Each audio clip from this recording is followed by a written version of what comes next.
Kindness is not an innate quality. It is a luxury we allow ourselves when circumstances permit. When pressure increases, when the system places us in the right role, when no one is watching, the mask falls. And beneath it, there is not a monster. There is something worse. An average human being willing to do the unthinkable without blinking. Philosophy has been whispering this uncomfortable truth for centuries, but 20th century psychology completely exposed it. We are not good. We are convenient. And convenience, like any commodity, has a price. Arthur Schopenhauer said it with a clarity that still hurts. Compassion is the only genuine virtue, and it is so rare that its mere existence surprises us. Everything else, all that goodness we display in our daily lives, is theater. It is the result of an unconscious calculation between our selfish desires and the social consequences of satisfying them. We are good because it benefits us to be so, because society rewards us with approval and punishes us with ostracism. Remove those consequences, eliminate the audience, and the actor stops acting. The question then is not whether we are bad, but how much pressure is needed for us to demonstrate it. In August 1971, a group of university students arrived in the basement of the Stanford Department of Psychology to participate in what they believed was a simple study on prison life. Half were randomly assigned as guards, the other half as prisoners. There was no training, no special selection, nothing that distinguished these young people from any other average middle-class student. Philip Zimbardo, the architect of this experiment, expected to observe predictable behaviors over 2 weeks. The experiment had to be stopped after 6 days. What happened in that basement forever transformed our understanding of human nature. The guards, without any specific instructions beyond maintaining order, began to exercise calculated sadism. They woke the prisoners in the middle of the night to force them to do push-ups. They forced them to clean toilets with their bare hands. They sexually humiliated them, stripped them naked, isolated them in dark closets. And they did it with disturbing creativity, as if each guard was improvising variations on a theme that everyone instinctively knew. They were not sadistic before the experiment. They had no history of violence, had not demonstrated authoritarian tendencies. They were university students with dreams of changing the world. But the uniform, the reflective sunglasses, the wooden baton, the role assigned by the system, all of that was enough to unlock something that was already there, waiting. The prisoners, for their part, did not rebel. They broke down. In less than 36 hours, the first prisoner had such a severe nervous breakdown that he had to be released. Others developed psychosomatic eruptions, cried uncontrollably, obeyed the most degrading orders without question. Power not only corrupted the guards, but stripped the prisoners of their humanity. And here is where the lesson becomes terrifying. No one in that basement was special. They were all interchangeable. Evil did not arrive with them. They found it in the structure, in the system that placed them in those roles and implicitly authorized them to act accordingly. Zimbardo called this the power of the situation, but that is an academic euphemism. What he really discovered is that evil is democratic. Anyone can access it if the conditions are right. This discovery was not an isolated accident. 10 years earlier, in 1961, Stanley Milgram had already demonstrated the same, with a different but equally brutal methodology. Milgram invited volunteers to a Yale laboratory, told them they were participating in a study on learning and memory, and asked them to administer electric shocks to another person each time they answered a question incorrectly. The shocks started at 15 volts and increased in 15-volt increments up to 450 volts, a level marked on the control panel as dangerously lethal. The person receiving the shocks was, of course, an actor. There was no real electricity, but the volunteers did not know. Milgram predicted that only a small fraction of the participants, perhaps 1 or 2%, would go all the way to the end. The psychiatrists he consulted agreed. Only a psychopath would administer a lethal shock to an innocent stranger simply because someone in a white coat asked them to. But 65% of the participants reached up to 450 volts. They heard the actor scream in pain, beg for it to stop, hit the walls, and finally fall silent. Yet they continued pressing the button. They sweated, trembled, protested verbally, but obeyed. Because the experimenter, an authority figure dressed in a lab coat, calmly told them that the experiment required them to continue. That was all the justification they needed. An order from someone with perceived authority. Milgram varied the experiment in multiple ways. When the experimenter left the room and gave orders by phone, obedience dropped drastically. When the volunteer had to physically hold the victim's hand against an electric plate, obedience decreased, but 30% still did it. When there were other participants, hired actors who refused to continue, obedience collapsed. The lesson was clear. We do not obey out of sadism or moral conviction. We obey because the social structure tells us that obeying is the right thing. And this structure is reinforced by the physical proximity of authority and the absence of visible dissent. Remove authority or introduce doubt, and obedience evaporates. But under normal conditions, under the ordinary pressure of following instructions from someone who seems to know what they are doing, most of us are willing to kill. These experiments are not historical anomalies. They are mirrors. Zimbardo and Milgram did not create monsters. They revealed the underlying structure that allows ordinary people to commit atrocities. And that structure is everywhere. It is in corporations where well-intentioned employees falsify data because their superiors demand it. It is in hospitals where nurses administer harmful medications because the doctor ordered it. It is in families where the guilty silence protects the abuser because confronting him would break the group's unity. It is in every small decision where we choose to obey rather than question, conform rather than resist, look the other way rather than intervene. Evil does not need ideology. It only needs a hierarchy and the universal human disposition to defer responsibility upward. Schopenhauer understood this intuitively.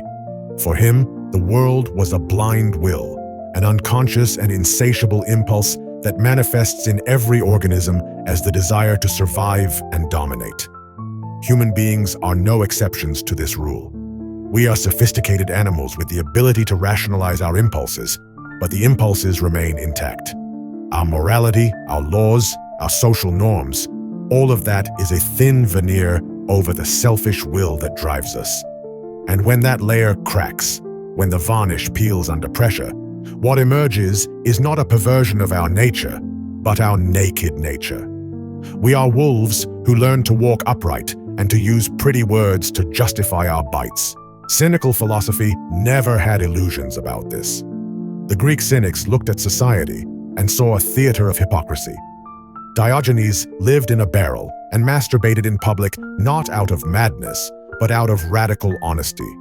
He rejected social conventions because he recognized they were convenient lies, masks we use to hide our true motivations. When Alexander the Great, the most powerful man in the world, visited him and asked what he could do for him, Diogenes asked him to move aside because he was blocking the sun. He was not being rude.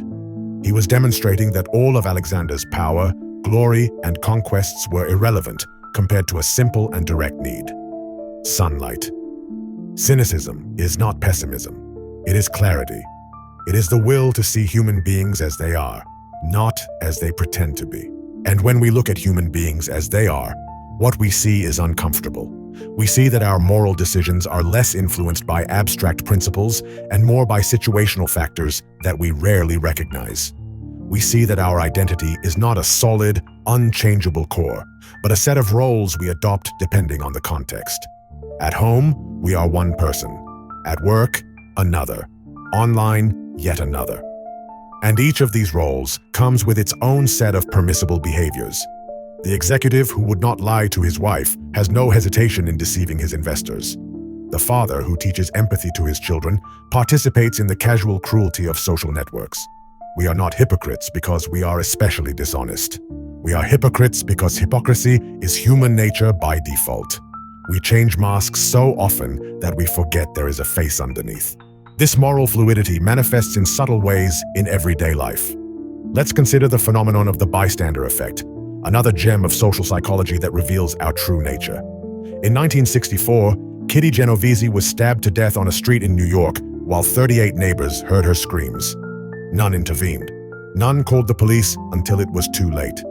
The newspapers called it urban apathy, a sign of the moral decline of modern society. But psychologists Latane and Darley discovered something more interesting. It was not apathy, it was diffusion of responsibility. The more people present, the less likely it is that someone will intervene, because each individual assumes someone else will do it. Responsibility dilutes until it disappears. This mechanism explains so many atrocities that it is almost comical in its simplicity. It explains how entire societies can tolerate systemic injustices, while each individual feels powerless to change them. It explains how genocides are possible without most participants being psychopaths.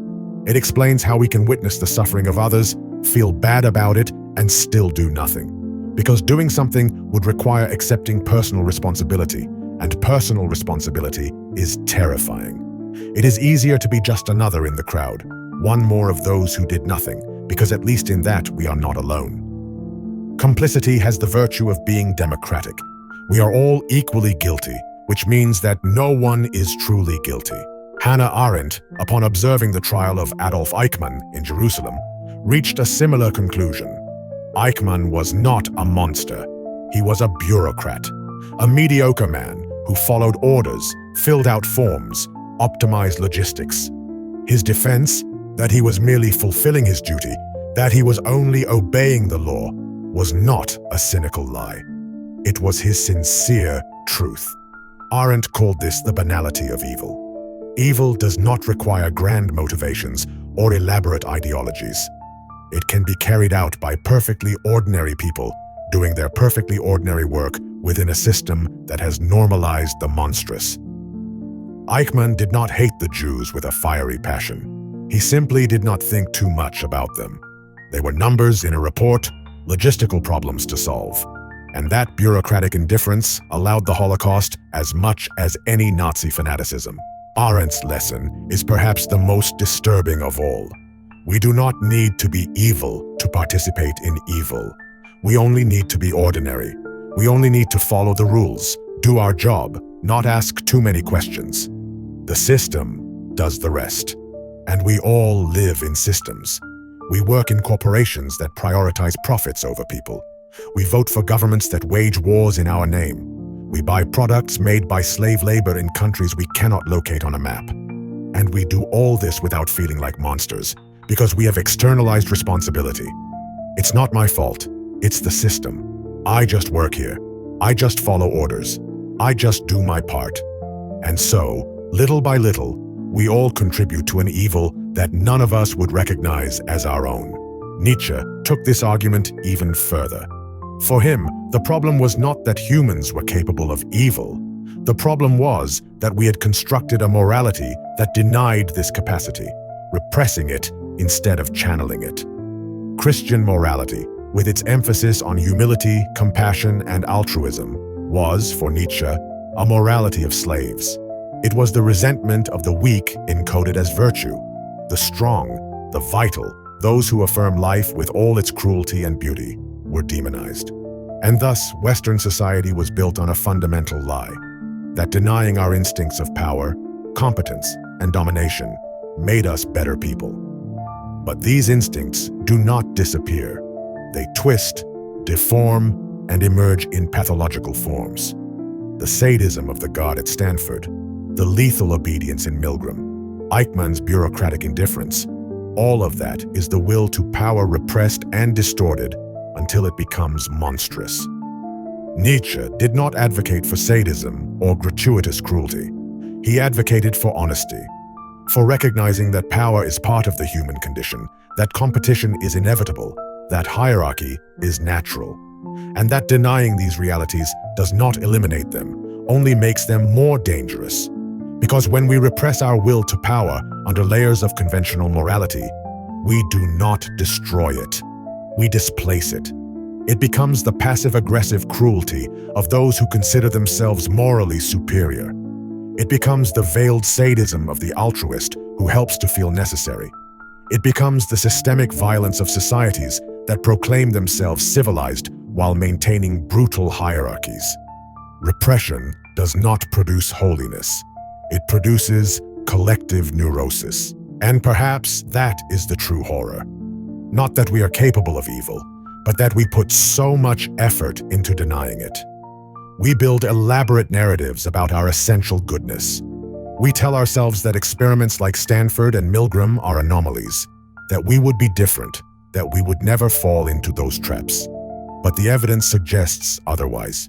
It suggests that most of us, under the right pressure, within the right system, with the right justification, would do exactly what those participants did. And not because we are evil, but because we are human. Because our morality is contextual, our principles are flexible, our identity is fluid. We are creatures of our circumstances much more than we would like to admit. The social psychology of the 20th century did not discover anything that philosophers had not suspected for millennia. Schopenhauer knew that we were blind will disguised as rationality. The cynics knew that we were sophisticated hypocrites. Nietzsche knew that our morality was a lie we told ourselves to sleep better. What Zimbardo, Milgram, and Arendt did was demonstrated empirically. They took philosophical intuitions and translated them into data. And the data are unequivocal. The line between good and evil does not separate the good from the bad. It runs through the heart of each individual. We are all capable of both, and which one emerges depends less on who we are and more on where we are. This is not an excuse. It is a diagnosis. Recognizing our capacity for evil does not free us from responsibility. It confronts us with it. Because if we are all capable of becoming cruel guards or obedient administrators of pain, then we all have the responsibility to monitor our circumstances, to question the systems we participate in, to resist social pressure when it pushes us toward complicity.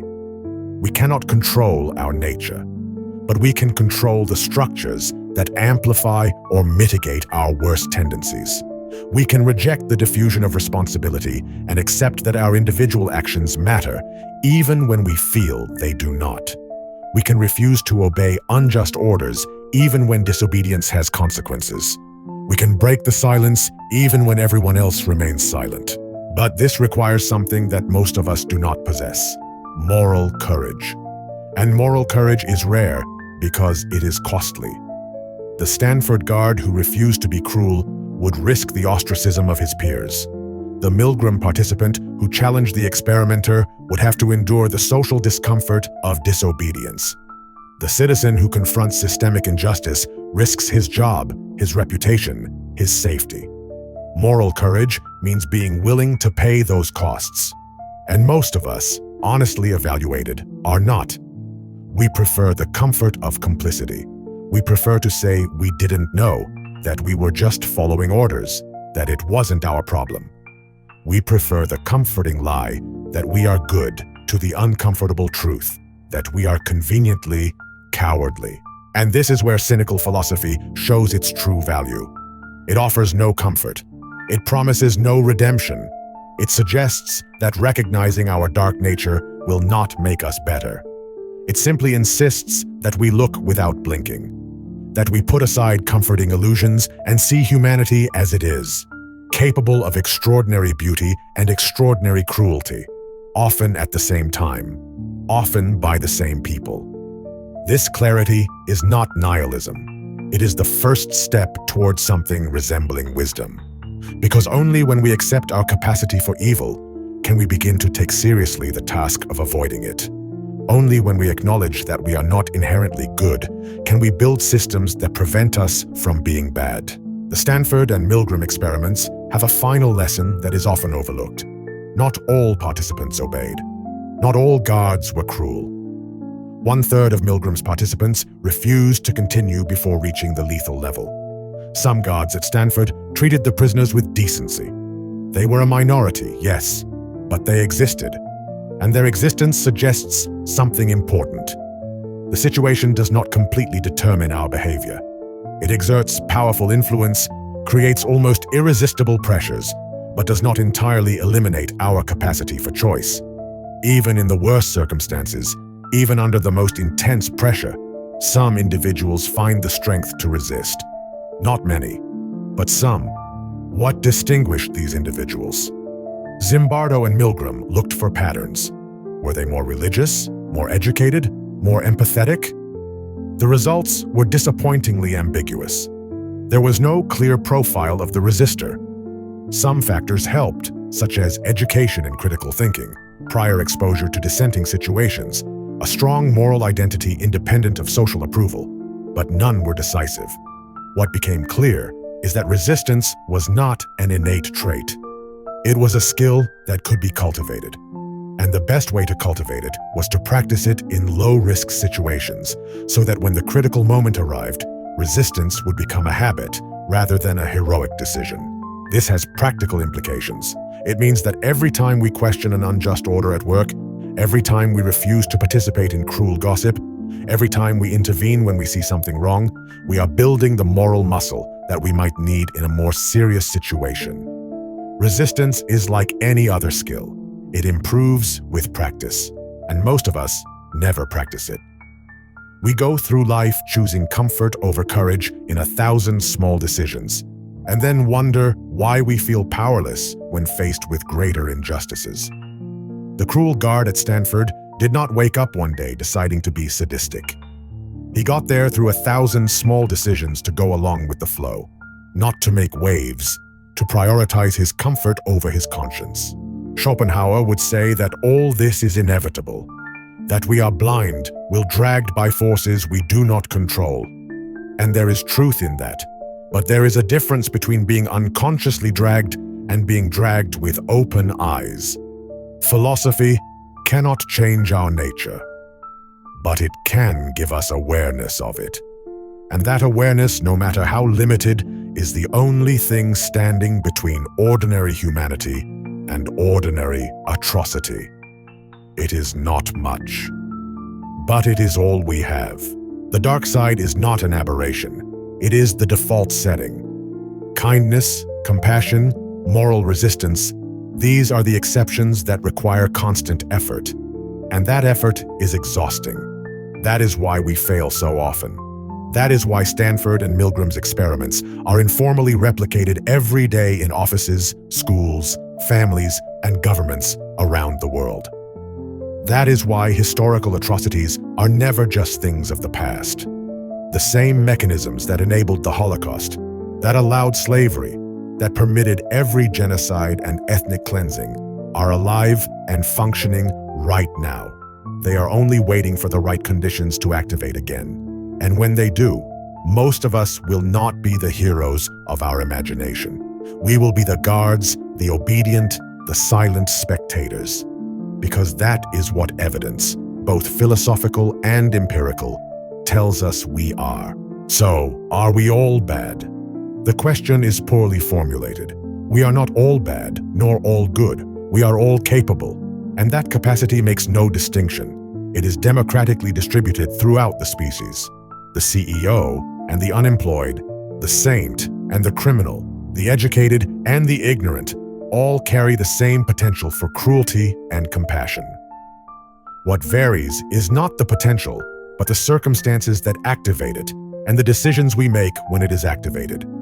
And those decisions, no matter how difficult, are the only thing that ultimately matters, because we cannot change what we are, but we can perhaps choose what to do with it. Dark philosophy does not offer easy hope. It does not promise that recognizing our nature will transform us into better people. But it offers something more valuable: clarity. The clarity of seeing the world without comforting illusions. The clarity of understanding that morality is not a guaranteed destination, but an ongoing project. The clarity of knowing that every act of kindness is an act of resistance against our default setting. And that clarity, no matter how brutal, is the only solid foundation upon which to build anything worthwhile. The mirror is in front of you now, and the question is not whether you are capable of evil. You already know the answer to that. The question is, what will you do with that capacity? Will you keep saying that you would be different, that you would never obey unjust orders, that you would never remain silent in the face of injustice? Or will you recognize that under the right pressure, within the right system, with the right justification, you would probably do exactly what all those ordinary participants did in those extraordinary experiments. And if you recognize that, if you accept that uncomfortable truth about your own nature, what will you change in your life right now to build the moral muscle you might need later? Because the dark side is not out there. It is here. It is in you. And the only question that matters is what you will do when circumstances finally invite you to discover it.